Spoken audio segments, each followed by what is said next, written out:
you so much for a good introduction. Yeah, as it was said, I've started my journey in solid waste since 1992. So my journey is all about finding the right, what do you say, right solid waste management practice, or you know, every city have their own. The problem is in a various forms. It's not that there is no resource. It's not that there is no manpower. It's not that there is no will. But still, every city is struggling to do the proper solid waste management. So at every stage of my life, I used to learn from each and every urban local body and different projects we have been learning. So at one point, I realized that what is that I'm trying to do. The one single point is I think we should stop dumping. That's why we call it as an organization called no dumping. So any waste that is generated, it should not be dumped anywhere. That is the main notion. But when you are getting into, there are different kinds of different forms of implementation. Is there? One is you have an NGO, one you have a company, when you have a contracts. So there are different ways and means of doing solid waste management in India with the different approaches. So right now, after lots of working with different in farms, different farms and different ULBs, now we have started an entrepreneurship called Unwaste Network. That is, we are handling, we are collecting segregated waste from apartments and big hotels, big hospitals, general waste. I'm not talking about hazardous waste. So we started this in year 2016, where the apartments have to pay for the services and they have to give segregated waste. Otherwise, we will not pick up the waste. So when we started, the big question is who is going to pay for it? Whether the users will pay for it. That is the question. So we did a small survey, then we found out that nobody is willing to pay. So at one point of time, there was one apartment who came forward and said, we will segregate and give. Then I thought it's a good opportunity for us to start. But they said they will not pay. Okay, we thought, okay, let us start free of cost. So we started in 2016 with 3 apartments free of cost. We started and collecting segregated waste. If the waste is mixed, we won't pick up the waste. So it started like that. Today, from 2016 until today, we have about 150 apartments signed up. We started in 3 apartments. Now we have 150 thing, and overall hotels and all those other things all together put together, we have about 200 sign-ups in Coimbatore city alone.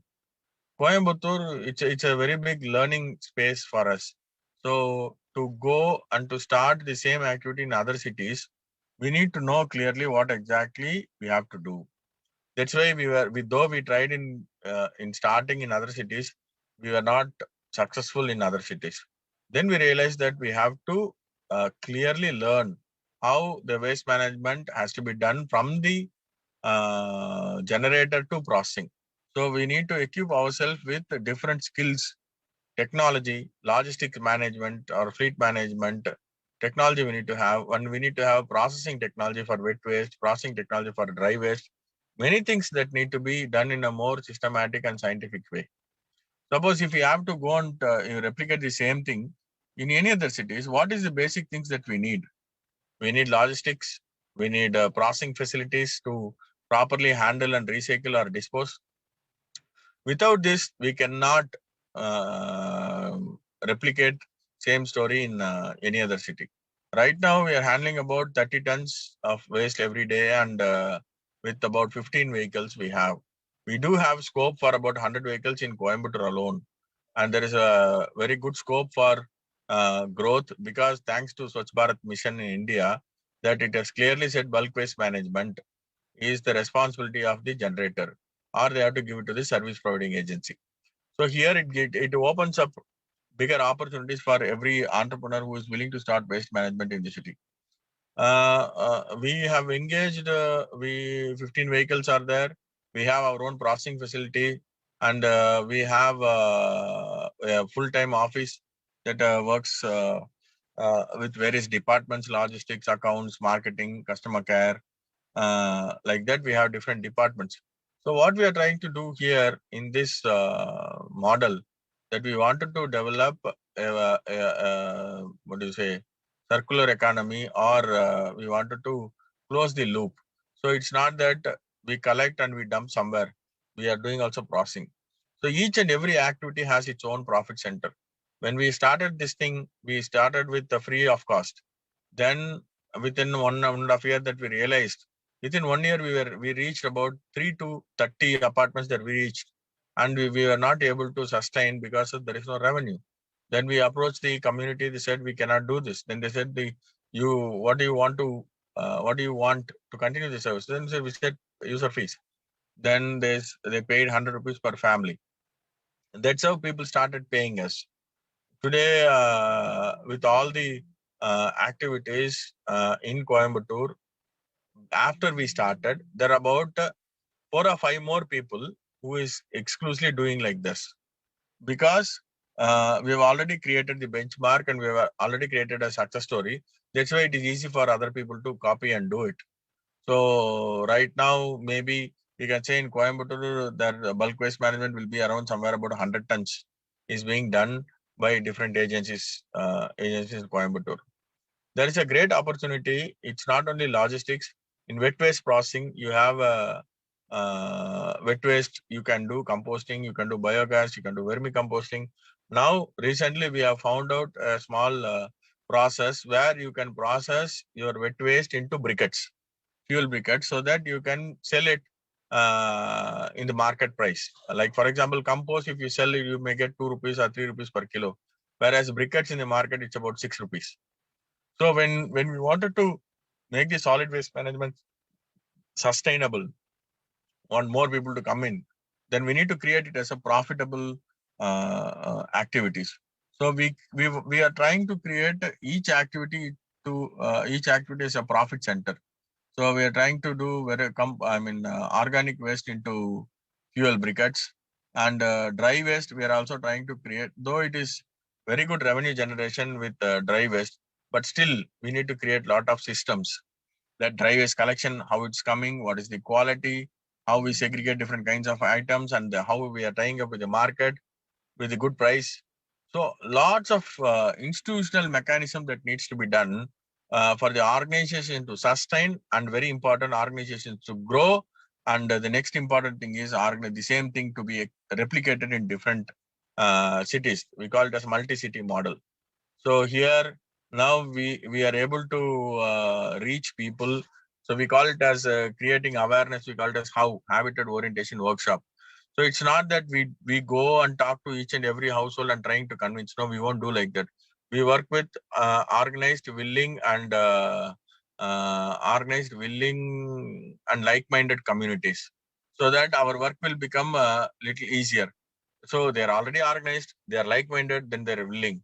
Then our work is become simple, and they have to segregate and give. Without segregation, we cannot pick up. And we call it as how habit orientation workshop, where we implement TEA, thought, environment, and action. So this has to be implemented in every household. At thought level, we have to bring the change that they have to do the segregation. At the environment level, we have to create the 2 bin 1 bag system in each and every house. Then we have to involve them into the action. So this is why thought, environment, and action. This is how it started, and it really astonishing to see people segregation. That is the very motivating and inspiring aspect of our activity. Almost, we can say about 95%, 90 to 95% segregation happens. Otherwise, we don't. And we also have a quality assurance executive whose job is to regularly visit apartments and check whether the segregation is going or not. And if the segregation is not there, then we'll be sending them. We will conduct them an audit, that waste has to be segregated. Audit how many houses are segregating, how many houses not segregating. Then we'll be sending a mail that this is the report, please segregate. So I don't think anywhere in India this kind of mechanism exists for source segregation, like quality executive and all. And our logistics, it's not that we use only one vehicle for all the waste collection and transportation. We have organic waste logistics, a different fleet, and the dry waste logistics is a different fleet. And both the processing facilities are in different places. So in fleet management also, we have to be very careful because the slowly economics will be different of wet logistics and processing and dry logistics and processing. So this is how it's going on. Now we are working on the logistics monitoring technology that we are working like fleet tracking system that is already market available, cheapest technology, but integration that we need to do. And we are also working with quantity based waste collection and processing because it should not be household based.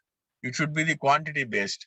So we are working in that direction that what is the quantity, how we can while collecting, how can we weigh the waste or how we can quantify the waste, or according to the quantification, how can we build them. So these are all the technological aspects and the signups. Signups also. Okay. Sorry. Signups also, we have to do the, right now we are doing a physical signups where an agreement is being signed between apartments and us. Now we wanted to do that in an online signing platform. So without, if there is an online signing platform, then the signups will be very easy and the scheduling pickup will become very easy. So these are all the things that technology that matters for solid waste management. But next point is that even dry waste, then we are getting into, we need to have dry waste quality management, segregation, baling, and vendor management of sales of dry waste. So some extensive activity needs to be done in terms of institutionalizing all our activities. If we are able to do one city with proper this kind of with the technology and processing facilities, then definitely this will become a very big, very good business activities in each and every city. There is a very good scope for the entrepreneurs who wants to come in and work in this space in every city, because every city generates here. Not only cities, village panchayats, everywhere waste generation is there. So our idea is how to generate profits out of waste collection, transportation, processing, so that we will be able to generate many entrepreneurships or many employments in this space. If there are any other questions, please ask me.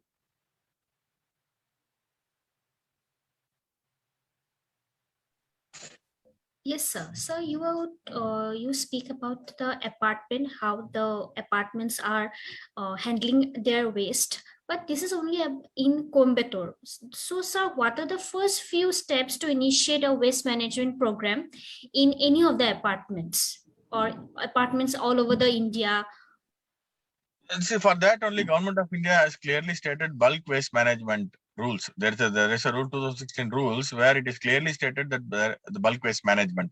The bulk waste management is nothing about the people who generates more than 100 kgs per day. The apartments who generates more than 100 kgs per day have to process their own waste. They cannot give it to the municipal corporations. Municipalities must not pick up those waste. So when we have this mandate from Government of India and Swachh Bharat Mission, what we need to do is we need to first create a solid waste management initiative or an entrepreneurship. Then we have to say the agency, we have to empanel with the corporation.